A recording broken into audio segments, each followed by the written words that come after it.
Dan here, captain of Avian Avarice. Back in 2015, I had the distinct privilege of doing some birding in Australia. Of course, back then we didn't have a YouTube channel. I had a camcorder model from 2010, and I had no expectation of ever putting this on YouTube. So the footage might not be quite up to our other standards, but hopefully you'll enjoy some of the great birds that I saw. I got enough video footage to put together 2 videos, and this first one will cover the interior and some of the eastern cities.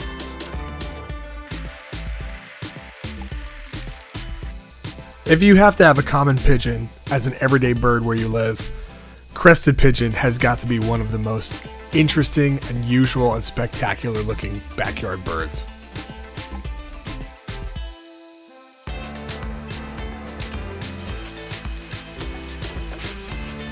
One of the things I liked most about birding Australia was the wide variety of parrots that I got to see. And even though the galahs were one of the most common and probably the locals find them a little annoying, I found them to be fascinating.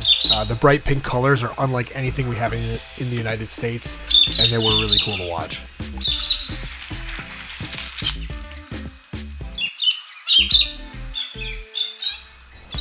I'm really not sure what it is about these birds, but Australian ringnecks were, I think, my favorite parrot of the whole trip.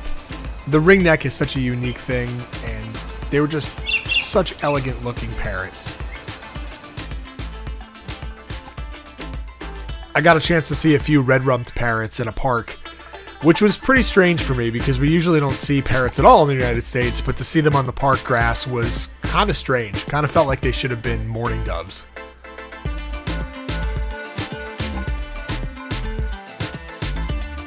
These yellow-tailed black cockatoos were really spectacular. I only wish I could have got a closer look, but it's just amazing to see these massive parrots up in the trees using their powerful wings.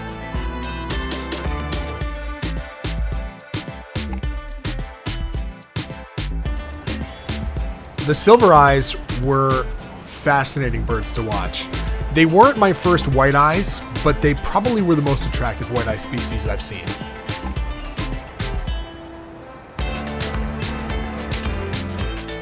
As an American, kookaburras are one of those iconic Australian species that I really wanted to see. And I was happy that I got to see both species while I was in Australia. They're really cool to watch. They make a lot of unbelievable sounds. They're really kind of funny and amusing to see. And there's few things more Australian than this. So the kookaburras were really one of my favorite birds.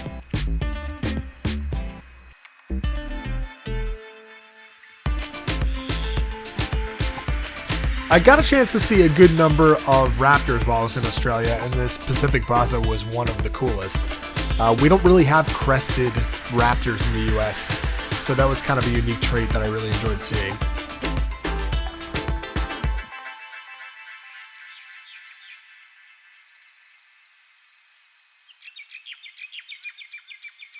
We're at a preserve in the western part of Sydney, the name of which I can't even pronounce. And these 2 birds right here are Australasian grebes, and that's my 900th species. Incidentally, that's chestnut teal. That's hardhead. And there's also willy wagtail and crested pigeon, and those were like $8.95 through $900. Willy wagtails were one of the most common birds of my trip, but they were still really enjoyable to watch. I know they're probably boring to locals who see them all the time, but we don't have anything like these birds in the United States.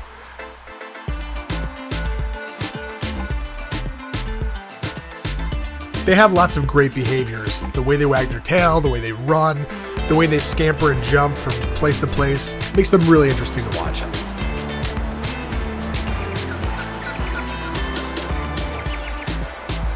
It's easy for me to imagine that this is a lot of people's favorite bird, even if it's a common one.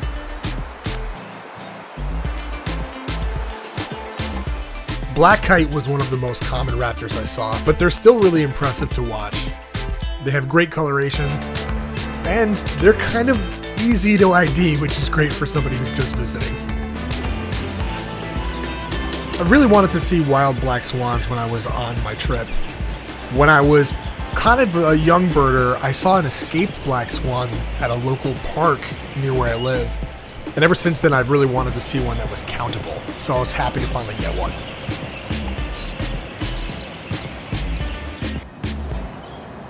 In North America, the cormorants are all just black. And maybe they have some color on their face, but we don't have any white or other colored cormorants. So seeing some of the cormorants in Australia with the white bellies and other colors mixed in there made them really interesting to see. Australian magpies seem to have become the terror of Instagram reels everywhere, but in person they're really interesting, really unique birds, unlike anything that I've ever seen before.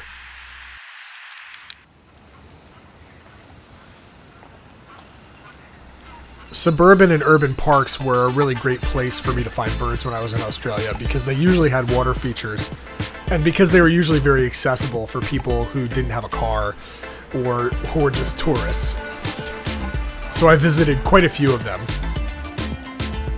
In this particular park, we were able to get up close and personal with some noisy miners, some silver gulls, and some other very confiding species.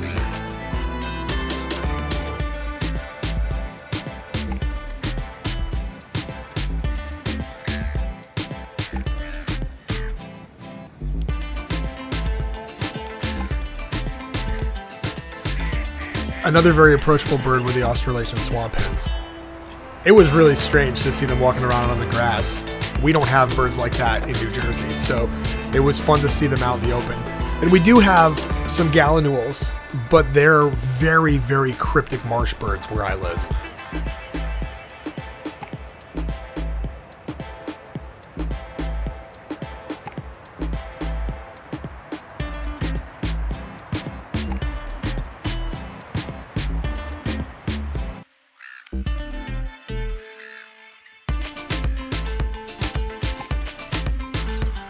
The very last life bird I got on my trip was pink-eared duck. This was a really fascinating bird for me, and I wish I could have seen them for longer than I did, but they kind of combine a number of traits from ducks we're familiar with some of their own unique characteristics.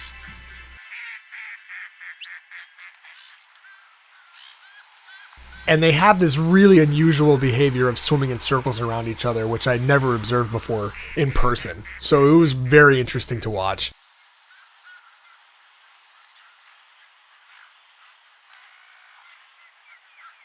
I hope you enjoyed this recap of some of the birds I saw in Australia. Leave a comment and tell us what your favorite Australian bird is. Stay tuned for part 2, and if you like this video, please like and subscribe. Every comment, like, and subscription helps us to bring you more birds.